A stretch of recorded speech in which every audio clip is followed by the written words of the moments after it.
Here is the Daimler motor fire engine from 1892. It has two types of horsepower. Pumping water for firefighting requires a lot of power over an extended period.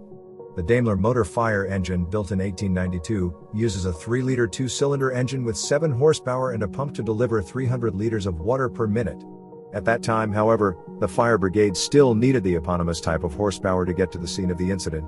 In front of the vehicle, powerful horses put their backs into it. This is because the combustion engine only drives the water pump. At the time, this is a very advanced solution.